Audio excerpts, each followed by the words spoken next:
viewers, the Chief Justice of India, Suryakant, today observed that the right to peaceful and lawful protest is constitutionally protected and that mere agitation cannot justify a lathi charge. This happened during the mentioning of a batch of petitions before the Apex Court alleging excessive use of police force against students participating in protest across the country over the issue of examination paper leaks. Viewers, the term CJI used, peaceful and lawful protest and mere agitation cannot justify lathi charge, underline the letter and spirit of the Constitution, the ideal benchmark fixed by the wise men who crafted our Constitution. But realities on the ground disobey the diktat, our National Operating Manual. On July 20, a severe crackdown on pro-CJP protesters led to increased support for anti-leak movement and shook the nation's conscience. Yes, the protesters broke police cordon to move towards the parliament. Yes, the protest violated prohibitory orders. Yes, the area around parliament is a sensitive zone. But the images of danda-wielding men in khaki beating the protesters created a lot of outrage. Then came the news of use of a pellet gun, and now there is news from Bihar, Siwan. During the July 25 Bihar Bandh protest, the unthinkable has happened. A Bihar police constable was caught on camera in a video that has gone viral, using an AK-47 rifle during the crackdown against the protesters. Let's press the pause button there and recap. A Bihar police constable used an AK-47 during a protest by students. Now viewers, an AK-47 is an assault rifle. Over the last 7 decades, it has remained the most popular and widely used firearms in the entire world. They are issued strictly to military personnel, paramilitary units and law enforcement teams for combat, counter-terrorism and high-risk internal security operations. The Bihar police has suspended this policeman. 3 people were reportedly injured. They are undergoing treatment in Patna. A probe is on in the use of AK-47. Now, in the July 20 pellet gun firing case, CRPF has launched an internal probe. RAF personnel who fired the pellet gun and used the electric shock weapons have been identified. Inquiry Commission will examine the circumstances that led to the use of pellet guns and document all the locations where they were deployed. Viewers, the use of AK-47 in Siwan shot down the relief in Parliament the government had earned from Dharmendra Pradhan's resignation and the end of CJP protests. The opposition is back with more ammunition. From Dharmendra Pradhan, the target is Home Minister Amit Shah. After the AK-47 video went viral, leader of opposition Rahul Gandhi mounted the attack on centre, saying the entire system is downright deadly against students. He said that PM's promise was that no FIRs will be registered against students and they would be released. Instead, deadly attacks and brutality is being unleashed on them. His sister, Priyanka Gandhi Vadra, also Congress MP, asked, were these protesters terrorists that pellet guns and AK-47 rifle were used? An RJD leader said suspension is just an eyewash and it is important to find who gave the order for using an AK-47. Meanwhile, LJP MP Arun Bharti justified the use of AK-47, saying that if any anarchic or criminal elements enter the students' protest to defame it, then police will take action. Listen in to who said what. कोई सिपाही पे कार्रवाई करना ये अलग विषय है, लेकिन किसके आदेश से कार्रवाई हुई है? क्या एसपी पे कार्रवाई हुई है? जो बिहार के गृह मंत्री हैं यानी जो मुख्यमंत्री हैं, क्या उनका आदेश था? ये तो मुख्यमंत्री जो सम्राट चौधरी जो हैं खुद ही आपराधिक छवि के हैं, जो पुलिस को भी जो है गुंडा बनाने का काम कर रहे हैं और हम तो इसकी न्यायिक जांच की मांग करते हैं। ये इन्होंने अभी भी एफआईआर दर्ज किए हैं स्टूडेंट्स के खिलाफ, शायद कल रात को या आज सुबह। Pellet guns, AK-47 are these terrorists? What is wrong with these? ये कहा कि मुकदमे नहीं लिखे जाएंगे, तो मुकदमे तो लिखे जा रहे हैं। बिहार में देखिए कितने बच्चों को जेल भेज दिया गया। बिहार में AK-47 और हाँ, AK-47 एक की जान चली गई सुनने में आ रहा है, कई लोग घायल हैं। यूपी में इस तरह का कई इंसिडेंट्स हैं। सोशल मीडिया पे लिख देते हैं तो जेल भेज दे रहे हो आप। Any student protest, any youth protest, if there are people who are criminal background who try to infiltrate and create ruckus, bringing a bad name to such student protest, then the police has to take an action. Police did take an action. Anybody who's from a criminal background who tries to incite violence, who tries to take advantage of it and make a social ruckus over there will not be acceptable by any police force, and that's why it's called a police force. Siwan में दोनों तरफ से crowd आ गया था। Police के लिए भी एक बड़ा चैलेंज था जो हम लोग की जानकारी मिली है, लेकिन जो पुलिस वाला ये करते हुए फुटेज में दिखा है, उसके बाद बिहार पुलिस ने उस पर एक्शन लेके उनको सस्पेंड कर दिया है। सर, जिस सिपाही का वीडियो वायरल हो रहा है गोली चलाते वक्त, उस पर कार्रवाई हुई है सर? जी, उस सिपाही को तत्काल प्रभाव से निलंबित कर दिया गया है एवं उसके विरुद्ध विभागीय कार्रवाई प्रारंभ की गई है। सर, उनके द्वारा बिना आदेश के गोली चलाया गया था क्या? जी, उनको आदेश नहीं था। उनको हवाई फायरिंग भी नहीं करनी चाहिए थी और उन्हें इस तरह का शस्त्र वो पब्लिक में ले ही नहीं जाना चाहिए। वो फंस गए थे, जैसे पूर्व में एसपी साहब ने बताया, कहीं और जा रहे थे और इस कमोशन में फंस गए थे। Viewers, we need to get ahead of the politics and ask some serious questions tonight. The protesters in Siwan weren't militants or organized gang members. There are set procedures for firing on protesters. The force gradient involves firing as the last resort. There is no convention in India of police using an assault rifle like AK-47 to quell a mob or rioter. So why did it happen? Let's try and understand from our guest who is joining us on the broadcast this evening. Then, of course, we'll welcome our guest for the debate as well. Joining us is Senior Advocate Vikas Singh, former Additional Solicitor General of India, President, Supreme Court Bar Association. Thank you very much, sir, for speaking with us here on Times Now.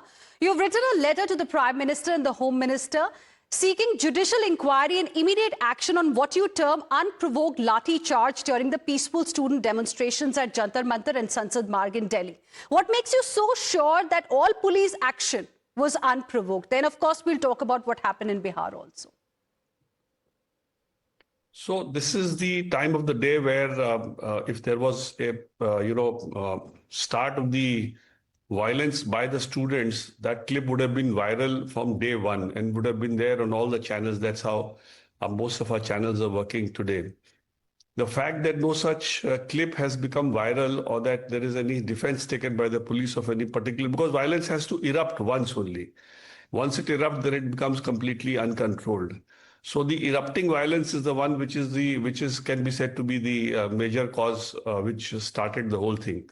Thereafter, it becomes a mob frenzy, and then after that, it is very difficult to say who did what. On the contrary, the clips which are doing the rounds everywhere are the ones which show police doing unprovoked on people who are not resorting to violence at all. But the more fundamental issue involved in this case is that in the Ramlila Maidan case, Supreme Court has very clearly held that this kind of demonstration, the right to demonstrate, should not be denied. So in this case, in the first place, permission should have been granted. They were always saying that this is a peaceful demonstration. They had exhibited in the last 21 days that it was peaceful. Mr. Wangchuk was only fasting, and people were just sitting with him with no sticks or anything which could be said to be used for any violence. And permission was not granted. That is the first thing. Now, if there is a 144 in place or 163 now under the new CRPC, then under the SOP of the Delhi police, they have to display that notification on a big banner in the crowd, and then make announcements that this is in place and please disperse. Otherwise, we will have to make you disperse. Not done. Then there is a SOP in place which says that all videography of the policemen on one side and the protesters on the other side has to be done. Now, that would have clearly established whether the violence was started by whom, because you have to do sufficient videography of the crowd on one side and the police on the other. Obviously, that is not done, because if that had been done and if there was violence by the protesters, that would have clearly exhibited that. Then after doing all this, if the crowd doesn't disperse and that too which is completely unauthorized. This was not unauthorized in the language of the Supreme Court. But this is merely a right to protest and to say that what is happening in the education sector is a lot to be desired. So it can't be said to be illegal in any manner. I can understand if a protester is wanting to, overthrow the government or do something, making a claim which is completely illegal, or which is, I can understand it can be an unlawful assembly. So this can't be termed to be an unlawful assembly. You're saying that this can't be called an unlawful assembly, but they didn't really have a permission to march towards the parliament in Delhi. If it is unreasonably denied, is that I'm saying. If the permission to go to the parliament is unreasonably denied, then they have a legitimate right to say that we are a lawful assembly. Anyway, that's besides the point as far as the question that you're raising. After that also, once all that has happened, then under section 149 of the BNS, you can only use force, the minimal force which is possible. And to describe that minimal force, the SOP of the Delhi police says it should be hitting only on the legs, not above the legs. Now, what has been done, we have all seen. Pellet guns have been used, sticks with iron spikes have been used. People have been hit, their heads have been, torn apart. Where was the violence to, justify such police action? Now, that is why a proper judicial inquiry by a credible judge is important. When I say credible judge, because there are large number of judges, who the government uses now and then to get a report in their favor. So not that kind of a judge. We all know who's a credible judge in society today. And for an impartial inquiry, we should have the police commissioner suspended, because obviously he must have given the instruction. Nobody less than the commissioner would have given the instruction to disperse this mob in this manner. So if he is there in position, obviously, and just see the timing, the earlier police commissioner is removed one day before. His tenure is still remaining. In terms of Prakash Singh, he can't be removed till he's going to superannuate. His 2-year term is not over. He is removed one day before. New guy comes in from the IB. He immediately picks up Mr. Sonam Wangchuk forcibly at 4 o'clock in the morning. Then the very next day, he starts the lathi charge. So obviously, there has been a change of mind of how to deal with this situation. It was getting out of hand. The government was not in a position to control it. So they devised this strategy with this new police commissioner. Let the police commissioner be suspended so that the officers down below can at least depose before the judicial inquiry fairly as to who instructed them to not follow the SOP or not take things in the main which law permits them to do. So these demands have been made, and I hope something will happen on these demands. Well, what you said on judiciary clearly is your point of view, Mr. Singh. Now, the point is you've spoken about use of pellet guns and shock batons in Delhi, and we've also seen AK-47 being used in Bihar. The other side is defending the use of AK-47 by saying that if criminals infiltrate a student's protest, then police will have to take action. Hence, some are trying to justify this. What does the law say? So again, there are two things very clear which come out of this.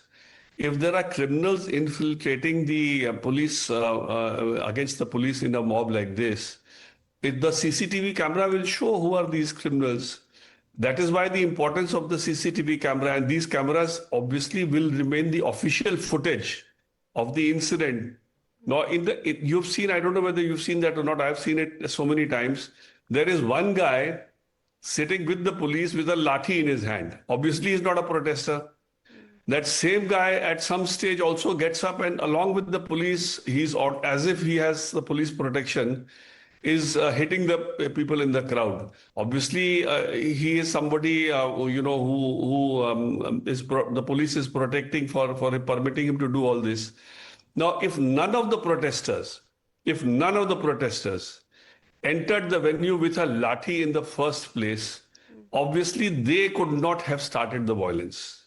There is no way they could have. They were completely unarmed and they were being checked thoroughly. completely thoroughly checked from entering that place. So it was not as if even I went, the day I went to meet Mr. Wangchuk, there was a proper checking happening everywhere. And not one, but at multiple places I was checked. So there is no question of any protester carrying any weapon with them. No question.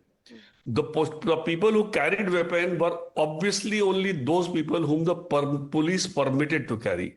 Like the one why is that fellow not arrested so far? Why is no action taken against him? Why is he not identified? Who is he? So there are incidents of these which are all in the social media. Unfortunately, now the day has so changed, unlike 20 years back. Right. When social media was not active and everybody didn't have a camera in his hand. Now everybody has a camera in his hand. So the moment you do anything, everything gets captured.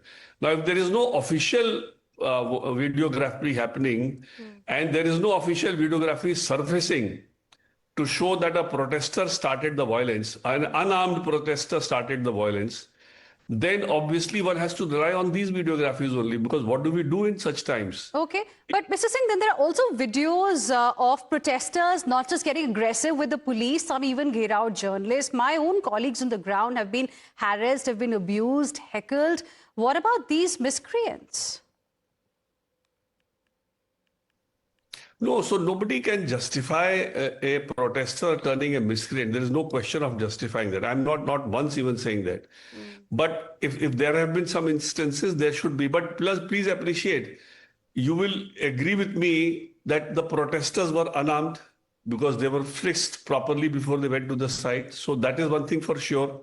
If they were unarmed, then somebody can provide them a lathi there. Who can provide them a lathi there? Somebody who enters unarmed and is provided a lathi. Obviously, the police only can provide a lathi. Because if the entire area is so well cordoned off by the police that nobody can enter that area without being properly frisked, then obviously none of them went with anything which could be used for turning violent. So I don't understand how this whole thing is being turned around. If there was proper, either the police admit its failure, that they were not doing any frisking and they were permitting people to go inside armed with lathis. I don't think they can do that. That will also be not justified. They will also be again facing the flag for doing that. How can they allow? Were they checking people getting into that area? Yes, they were checking people getting into this area. So just tell me, where do you get these people who are supposed to have turned violent? How did they get the arms or whatever, the lathi or whatever they used for the purpose of getting violent? And Bihar is very, very significant. Bihar, I'm told that this AK-47 is completely, and that is why, I probably expect the CJP to start with police reforms as one of the most important agendas for the days to come. Decriminalizing politics is what probably the youth should start doing today. These are two very, very important issues, because it is the criminalization of politics and the police reforms not happening. Just imagine, in spite of a Supreme Court judgment saying that DG or Commissioner of Police has to get a 2-year tenure, right. The earlier commissioner was removed like this without completing the 2-year tenure. Are the government not accountable at all? Okay. Can they change a police commissioner like this when a 2-year tenure is guaranteed? His tenure was, even in April when he was superannuating, the earlier commissioner, he would not have completed his 2-year tenure. How do you remove somebody like this? So if police reform is not going to happen, if the politicians of the day are only trying to look at pliant officers who will do whatever they ask them to do, then it has to be properly inquired into and to find out who exactly told the police what to do and how it was done.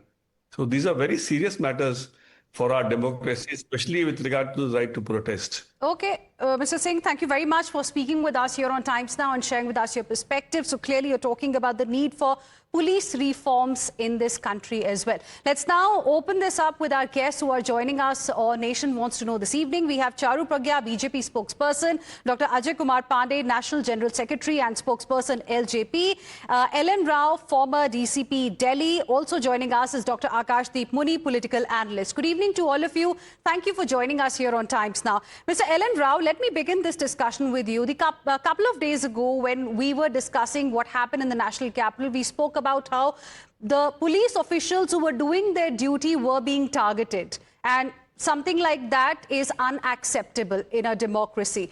But what do you make of the visuals that we've got today? Pellet guns being used in Delhi and AK-47 rifle used in Bihar, Siwan, to disperse the protesters? Good evening, Heena, and to my co-panelists also, to all of your viewers. And what is seen in Siwan, Bihar, I don't think that this AK-47 is allowed to be taken during the anti-protest operations by the police. Moreover, this is not the way that immediately after, without any adopting the SOP, there is a SOP for controlling the crowd, no doubt. First SOP, the first step is that the warning should be announced by the police if there is some unruly mob and they are doing some illegal acts. Then that warning should be addressed to that people who are gathered, and that has to be declared as unlawful assembly. Unlawful assembly, you can say that. After even then, if they don't disperse, and in that warning, there is a clear, there should be a clear direction that should be dispersed. And if they don't disperse from that spot, and they start doing any illegal work, then another step is that tear gas is to be used. Tear gas or water cannon, whatever is available to the police. Okay. And even that it is not allowed, they are not stopping then the lathi charge, that is to be also below the waist. Right. That is also, yeah, that is good. And the firing pellet guns or firing anything else, or that is the last resort, I think so, as a SOP, but not at all that AK-47 is not allowed. Okay, Charu Pragya, the opposition is saying that mere suspension of this particular constable is not enough. Opposition has said that this is nothing but eyewash, and we also should take action against the person who ordered the use of AK-47 against the protesters.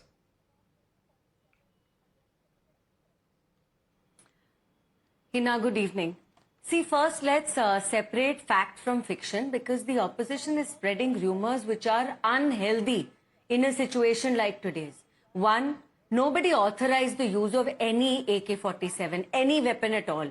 The concerned personnel was suspended within 24 hours as soon as it was discovered that he was carrying a weapon which was not allowed.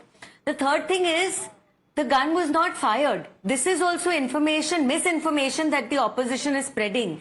See, there have been protests in this country in recent days, all over the country practically. But you are picking up one stray incident. You are spreading rumors about it. And how is it a stray incident, Charu? How is it a stray incident? One second, let's go one by one. How are you saying that we are spreading misinformation? There is a video that has gone viral. We've got official reaction from the SP, the DM of Siwan, who have come on record to say that, one of them is trying to justify by saying that he probably got stuck in the commotion.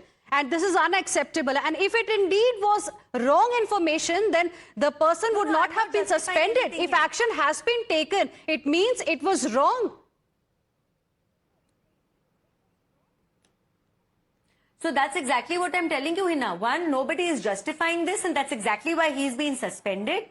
The second thing is that you cannot keep shifting the topic of conversation. The government has already promised that there are going to be no FIRs against the protesters. But today we are discussing police brutality, Charu. Today, this evening, we are discussing police brutality. How is this justified? You explain this to me, because LJP MP Arun Bharti has on record said that if criminals infiltrate students' protests, then police will have to take action. He was justifying this act. You have spoken to two people. Heena, either you talk or I talk. Before me, you've spoken to two panelists on the show.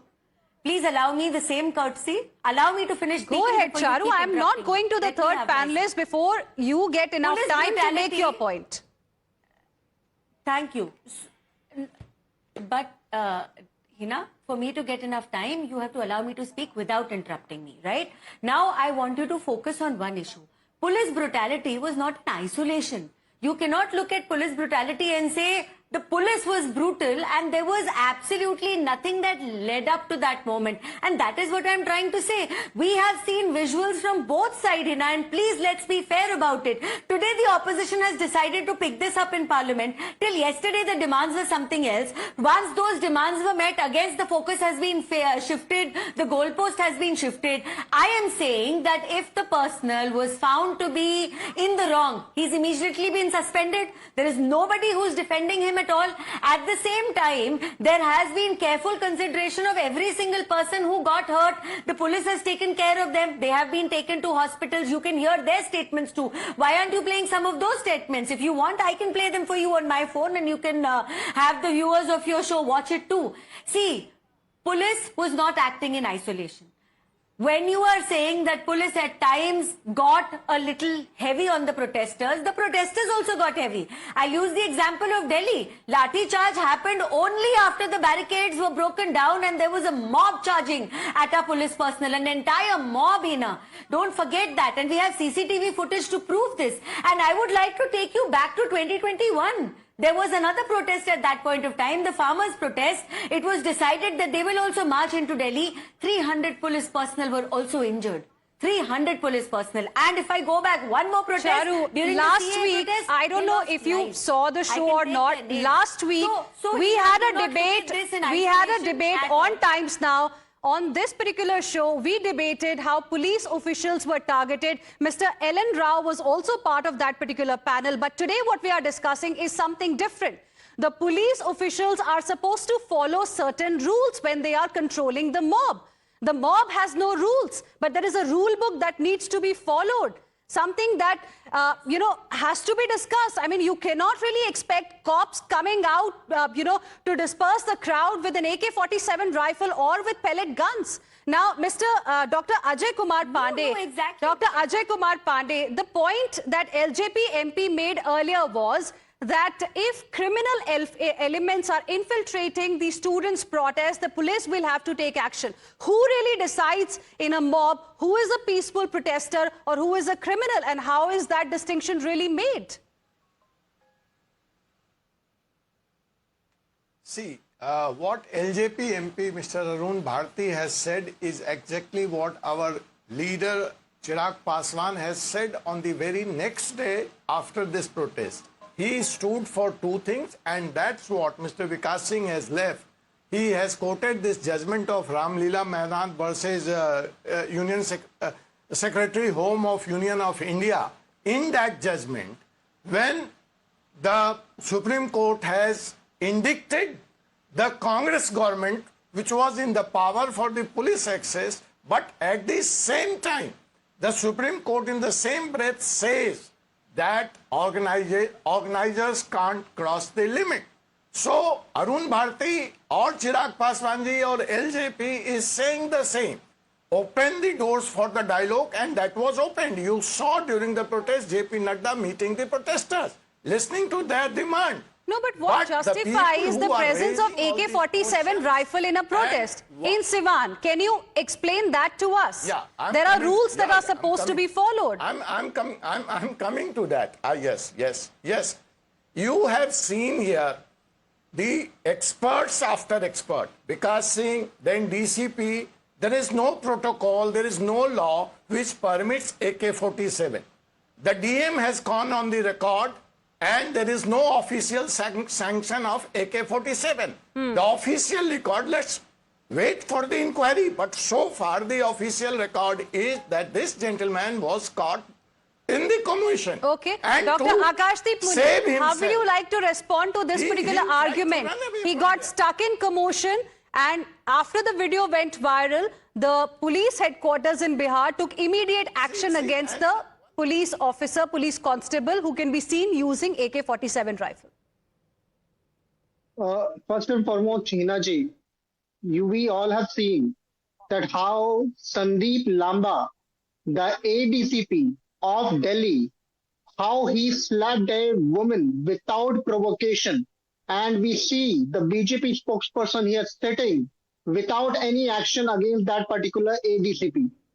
why that has not been done till Dr. now. Akashdeep Why Muni, he can has we not been sacked. please stick to the subject that we are discussing today? Do you have anything to say on the constable seen with AK-47 rifle? I mean, we are discussing something specific. Let's stick to that, please. Heenaji, this particular instance. No, I don't want to talk about other incidents. Let's stick to what has happened in Bihar and pellet gun being used in Delhi, please.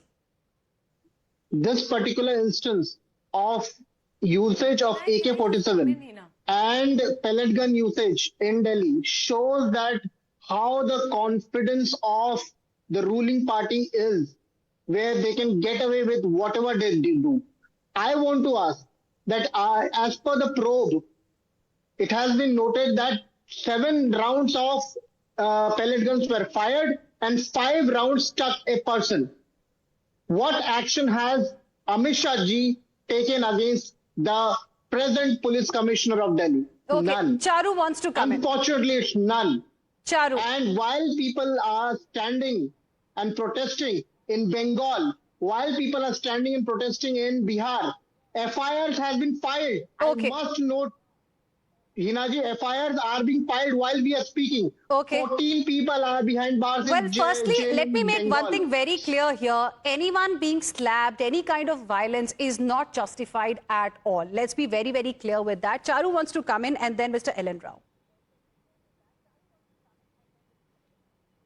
Thank you very much. See, Heena, this is what I'm trying to say. You know, the way Akashdeep Muni is talking. For example, if you take Tahir Hussain, I'm going to use his example. He's one politician from the Aam Aadmi Party. He's been convicted by court for murder now, murder of an IB officer. Does that mean that every single politician needs to be painted with the same color? This is what you're doing to the cops. They are people. They are people. If there is one incident or one person who was in the wrong, action has been taken against him. Do not make it sound like every single person who stood there for days protecting not just our country, but even so many of the students who were there. Okay. You cannot paint them all with the same dark color. Mr. Do not Ellen do Rao, that because our police doesn't deserve that. Okay, okay. They have a very difficult duty. You're expecting them to stand there and take it all. Okay. Mr. Ellen Rao, do you think the Siwan cop fired without any kind of permission? If so, then who really is in control in Bihar? No, Heenaji, look, there is a statement by the police that he was coerced by some unruly crowd. And because he was having the weapon, I think it was a government weapon issued to him. And in that case, if he was endangering himself, his life, he was endangering, then if he fires in the air, that's okay to disperse that because the police officer also has a life. He also has the right to be saved himself from the unruly crowd. No doubt that students maybe are allowed. Definitely, we are living in a democratic society, and in democracy, all peaceful demonstrations are allowed. But in garb of the peaceful demonstration of the students, if some criminals are also infiltrated in that, and they fire at they throw stones at the police and they injure the police officer, then definitely police has also have a good right to act in their defense within the SOP. That is, I'm again saying that within the set procedure of the law. But if the police officers are also being attacked by the unruly crowd, and they are being beaten mercilessly. Even in Delhi, I have seen it, and in Siwan also, maybe some police officer might have been get out, like this constable has been get out. He might have been saving himself from the injuries by the unruly crowd. So that's why he might have used. Otherwise, I don't think that there is a provocation to fire him. And as for your question of that, who is allowed to fire this gun, that is separate issue. That is a pending inquiry. And the inquiry is being conducted. And then he has been suspended because he was not supposed to carry this weapon during the crowd control. Okay, Dr. Pandey also wants to come in. Yes. Yeah. You see, I'm seeing the kind of logic being put here that the mob was unruly. Do you remember this incident in Siwan when the mob by a stone has killed a serving district magistrate? So in a mob, even a small stone can become a big weapon. And more than 100 police personnel, Delhi police of the rank of joint CPs, additional CPs, Joint Commissioner are injured. So the policeman was attacking the policeman. What Mr. Vikas Singh was saying, that the mob was peaceful. If the mob was peaceful, then how come these more than 100 people, 1 or 2 policemen, I have come to know that are also on the verge of death? So how it can be said that this mob, even Mr. Wangchu. So that's why I'm asking Dr. Ajay Kumar Pandey, do you think it is time for the country to have some reforms in policing as well? Because this is an age of social media. Now everything gets recorded. Yes, yes, yes, I do understand, and that SOP, Mr. Rao will agree. Here is from Delhi Police, ex-DCP. There is full recording, and an announcement is made, and that is by a third party. India is a signatory to UN Charter of Human Rights. Okay. Don't forget this. India is answerable not only to the people of India, but even to the international community. Okay. A complaint has been lodged as the NHRC. Okay. So let's wait for the NHRC action. Okay, let's wait for the final report and we'll see what really comes out. But for now, the person that you can see, the constable that you can see in this particular video, viewers, has been suspended. Of course, there's politics happening over it as well. But we'll wait for the final report to come out and see what really happened and who ordered him to use his AK-47 rifle on the protesters. Thank you very much, all of you, for joining us on this debate.